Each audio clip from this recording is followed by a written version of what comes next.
I drove 7 hours with a box of my husband's life's work, only to be told the celebratory dinner was yesterday. I stood there on the porch, holding that worn wooden box while my son and his fiancée smiled at me like I was a neighbor who'd shown up uninvited. That night, tracing the faded lines on a map inside, I realized maybe some things were never meant to stay in the family. So I left. But what I did next changed everything they thought they owned. The sky was barely light when I turned the key in the ignition. 7 hours of highway stretched ahead, weaving through the Virginia hills, and my back already ached at the thought. But I felt a purpose, a steady hum beneath the anxiety. In the passenger seat, nestled in a wool blanket, was the box. Inside were 3 of my late husband Arthur's journals, filled with hand-drawn survey maps from the 1960s. He had traced them by lantern light, plotting remote trails through the Appalachians, work that defined his youth. He passed them to me before he died, and I had guarded them like a second heartbeat. Today, I was going to give them to our son. Liam always loved the stories, loved hearing how his father found paths no one else could. When he was little, he'd sit on my lap and trace those same maps with his small fingers, asking me to tell him again where the river forked, where the old-growth forest stood, where Arthur once saw a black bear and her cubs. It had been a while since he asked for those stories. Still, today felt right. His engagement dinner was a milestone, a beginning, a time to pass on what mattered. I hadn't seen Liam in nearly 4 months. Our last call was brief. His voice rushed. He'd mentioned they were planning something small, just family. I hadn't pressed. I trusted him. I trusted my son. By the time I pulled into their driveway in Asheville, the sun had slipped behind a bank of clouds, casting the new modern house in a cold gray light. Sophia, his fiancée, opened the door. Her welcoming expression faltered for a fraction of a second before she stepped aside. There was no hug, no warmth. "I brought something for the dinner," I said, holding up the box. She paused, tilting her head with practiced politeness. "Oh, Eleanor, the dinner was yesterday." I stood there for a moment, the box suddenly feeling impossibly heavy. "What do you mean?" She shrugged, a delicate motion of her shoulders. "It was a bit last minute. My family was in town, and it just made more sense. We didn't think you'd be up for the travel anyway." Inside, I could hear laughter and the clink of glasses. She never moved from the doorway, her body a polite barrier. I felt the box get heavier, not from its physical weight, but from a shame that didn't belong to me, a shame that had been handed to me on my own son's doorstep. "Could I come in for just a moment?" I asked, my voice smaller than I wanted it to be. She glanced back over her shoulder, then faced me again. "Maybe another time. We're still cleaning up. It's just too much right now." And then the door closed. 7 hours of driving for that. I sat in the car for almost an hour. No one came out. Not Liam. Not even a text. Nothing. The box sat beside me like a silent witness. I kept thinking of him at 8 years old, crying because I wouldn't let him draw on those maps. He called them treasure. I told him they were history. Maybe they were both. Now they were just mine again. Eventually, I started the car and pulled away. There's a kind of silence that happens when someone closes a door on you without a sound. It's louder than shouting. He didn't raise his voice. He didn't even have to speak, but the silence said everything. I drove until the highway stopped feeling cruel, until the gaslight came on, until I could hear myself breathing without choking on disappointment. That night in a sterile motel room, I opened the box. I laid the maps and journals out across the cheap bedspread, tracing the lines Arthur had drawn with his own hands. I remembered every turn, every bend, every note scribbled in the margins. What my son had forgotten, I still remembered. And just like that, something inside me began to shift. It was a quiet moment, when the deep ache of sadness begins to fade, and something harder, something stronger, begins to settle in its place. I felt it that night, and what I did the next morning, well, that part changes everything. The next morning I drove back to my home in Blue Bluff. The sky was pale and thin. I wasn't crying. I wasn't even angry anymore. Something about the silence inside me had hardened overnight. Not like a wall, but like a foundation. I had somewhere to stand now. The house was quiet when I walked in. I'd lived alone since Arthur passed, and the stillness used to bother me. Not anymore. That morning it felt like a relief. I unpacked the journals and placed them back in the drawer of his old roll-top desk, right beneath the hand-carved compass he once used on his survey runs. That drawer was always where legacy lived, but something inside me knew they wouldn't be staying there for long. Around noon, I made tea and sat at the kitchen table. A whole day had passed. Not a single call from Liam, not even a text message. I picked up an envelope from the edge of the table. It had arrived 2 weeks earlier from the Appalachian Heritage Center, a regional museum I used to volunteer for. They had been inviting me for years to help catalog some historical artifacts. I had always declined, but this time the envelope had a personal note from Dr. Evelyn Reed, the director herself. She had heard I was keeping some of Arthur's rare early work and wondered if I might consider curating it for public view. I'd never responded. It had felt like giving away a piece of him. But I opened the letter and reread every word. Liam's silence didn't just hurt, it clarified. I called Evelyn. She picked up on the second ring, her voice warm and surprised. We hadn't spoken in almost a year. I told her I was thinking about her offer. I had 3 journals from the early 1960s, filled with first-hand annotations, survey lines, and route notes in Arthur's own hand. I was ready to let them live outside my house. She didn't rush me. She just said they would be honored to provide them a home. After we hung up, I sat staring at the cold stone of the fireplace. It wasn't just about the maps. It was about the way my life had shrunk to fit my son's needs without me noticing. The dinners I cooked when he didn't show. The time I loaned them $12,000 to help start their boutique real estate firm and never once brought it up again. That love had turned into a one-way street, not because I stopped giving it, but because he stopped receiving it. A week later, I visited the museum. The moment I walked into the curation wing, the air felt different, clean, measured, purposeful. Sylvia greeted me with a long hug. She didn't ask questions. She simply led me to a room labeled Private Collection Intake.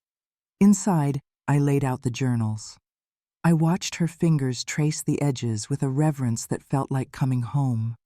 Not one word about monetary value, only worth in time, in story, in people.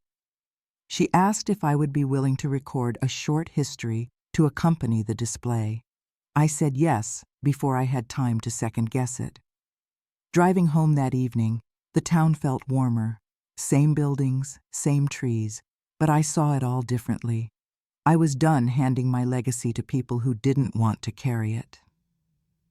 The next morning, I went to take out the trash and passed the small corkboard near my fridge. For years, it held photos of Liam from every stage of his life. But what stopped me was the most recent one, from Thanksgiving last year. A stranger had taken our picture at the local arboretum. Sophia wore a deep green scarf, Liam's hand was on her back, and I stood beside them smiling.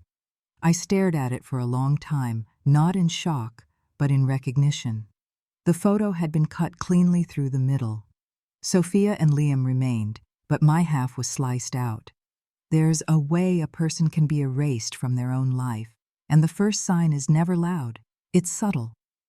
When memories are edited slowly until they fit someone else's version of comfort. I took the photo down and placed it inside an old recipe book. 3 days later, I met my friend Clara at the diner. I didn't tell her everything, just enough. She listened, then said something I didn't expect. It had happened to her, too. Her daughter had married into a wealthy family and slowly started pulling away. Then one day, Clara saw a Christmas photo online. The entire family was standing in front of the tree, except Clara wasn't in it. She had hosted that year, cooked everything, and still she didn't belong. "Grief isn't always about death," she said, her voice quiet. "Sometimes it's about being alive while someone chooses to forget you." When I got home, an envelope was wedged in my screen door. Inside was a wedding invitation, Liam and Sophia, 2 months from now in Oregon. There was no note, and at the bottom, in tiny print, were the words, "Ceremony only, no reception." This wasn't forgetfulness. This was precision. I hadn't been invited to the dinner. Now I was being invited to a wedding with no seat at the table. And still, something in me didn't shatter. It clarified. I pulled out a box from the hallway closet filled with receipts and printed emails, a binder labeled Family Finances. I reviewed what I had given him over the years. 2 undocumented loans. The first was $12,000 for their first real estate flip. The second was $27,000 when they fell behind on property taxes. At the bottom of the stack was a copy of the title transfer for the lakeside cabin Arthur and I had owned. We'd signed it over to Liam 5 years ago, believing he would preserve it. They had sold it 8 months later. I had found out through a friend and never said a word. Until now. I pulled out a fresh folder and began organizing everything, not because I planned to fight, but because I was done forgetting. I was done letting other people write the story of my life. The next morning, I woke up with a quiet tension under my skin. My eyes landed on the utility closet. I opened it and reached for the small safe in the back, the one Arthur and I bought when we sold our first plot of land. Inside were manila folders, thick with paper. One stood out, labeled Blue Ridge. I opened it. Deed documents, handwritten notes. The cabin Arthur and I had bought in the mountains after my mother passed. It was modest, a refuge, and it had always been mine, paid for in full with my inheritance. Then I saw it. A new page stapled to the back, a quitclaim deed. The property had been moved into an LLC, not just any name. It said LS Properties. My hands froze. I read every word. Dated April of last year. Signatures, witnesses, a notary I'd never met. And nowhere was my signature. They had taken it. By noon, I was in the small law office of Isabel Vance. I told her everything, from the dinner I was never told about to the deed transferred without my knowledge. She read the papers in silence, her face calm, but her eyes darkened. She said she'd seen it before. Quiet power of attorney documents. Properties moved into holding companies that cut the original owner out. She told me not to speak to Liam or Sophia until we knew more. I nodded. That evening, I sat on the porch. I didn't feel angry, not even sad. I felt a clarity that was heavier than anything else. I had trusted too much. I had let people I loved make decisions for me, but not anymore. That night I went into the attic and found a box I hadn't opened in years. Letters, a map, and the key to the Blue Ridge cabin. I traced the map with my finger. I could still find my way. They thought they'd moved me out of the picture, but I was just getting started. The following morning, Isabel called. She had looked into LS Properties. The LLC had been formed 5 months ago. The signature listed Liam. The manager, Sophia. My name was nowhere. Worse, the cabin had been used as collateral on a short-term business loan. They had leveraged it to secure a down payment on a commercial property I'd never heard of, a venture that was already in trouble. My hands felt numb, not from shock, but from confirmation. They had gambled something sacred. That evening, I came into the dining room carrying a box filled with framed photos I had removed from the upstairs hallway. Photos of birthdays, vacations, cookouts. All of them had my face in them. I placed the box on the table. They both looked up. "I'll be taking a trip to the mountains for a few days," I said, my voice steady. "I need some time away." Sophia asked if I'd be back for the wedding weekend. "We'll talk when I return," I said. I left before the sun rose. I didn't leave a note. The roads toward the Blue Ridge Mountains felt familiar, and my hands moved with a certainty I hadn't felt in years. When I arrived, the cabin stood exactly as it had decades ago, weathered but strong. I unlocked the door and let the dust greet me like an old friend. Inside, I lit a fire, opened the windows, and breathed.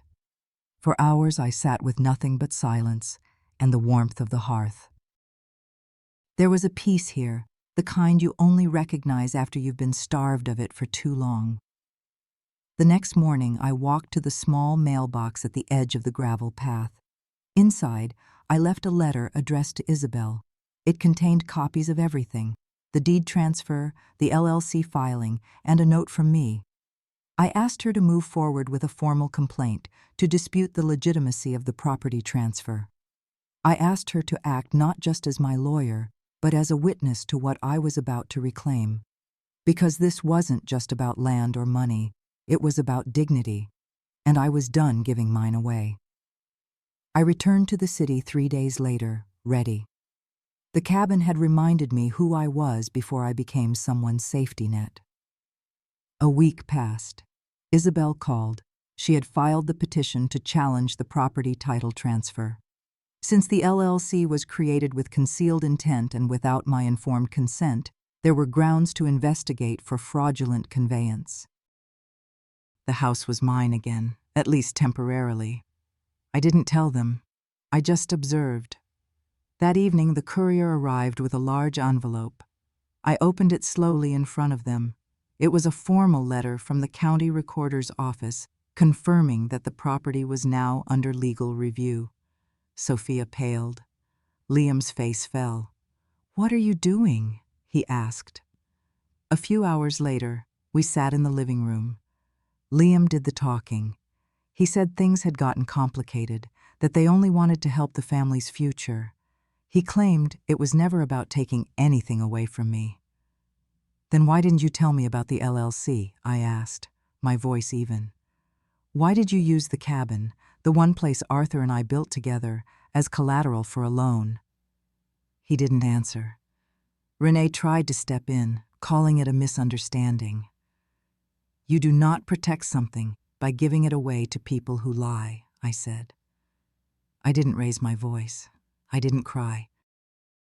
I simply told them I had retained full legal control of the property and that if they needed to find a new place to live, I could give them 60 days, out of decency. And in that silence, I felt something unshackle in my chest. They had thought they were building something grand, but they never realized they had broken the foundation first. And I had just reclaimed the ground beneath their feet. The 60 days passed like a train through fog. Quiet, steady. Boxes began appearing near the stairs. On the 32nd day, Isabel called. The LLC had been created over 14 months ago. Liam had filed it under a different name. His best friend was the registered agent. Sophia's cousin, the one who always lingered too long at holidays, had signed as a witness. I wasn't just collateral. I was the last piece to be moved off the board. By day 42, Liam asked to speak with me. We sat in the sunroom. "You don't even use it, Mom," he said. "The cabin. You just sit in this house and mourn." I stared at him. Then I told him about the weekend I'd spent up there alone, about the old log where Arthur carved our initials and the way the trees still creaked the same way they did 30 years ago. By day 54, they had packed the last of their things. Sophia left a note on the counter saying she hoped one day I would forgive her. Liam was the last to leave. He paused at the threshold. "I didn't know what I was becoming," he said. I nodded. Then I closed the door, and for the first time in months, I locked it. 2 weeks later, the house began to feel like my own again. The silence now had a rhythm. I started reclaiming corners I hadn't touched in years. Then, late one Thursday morning, a knock came. It was Martha, Arthur's cousin. We hadn't spoken since the funeral. I heard about the LLC, she said, standing in the middle of my living room. Arthur came to me before he passed. He was worried Liam would try something. He gave me this, she said, pulling a slim envelope from her coat. He said to hold it until the time was right. The handwriting was Arthur's. I opened it. He had created a second trust, not for Liam, but for me.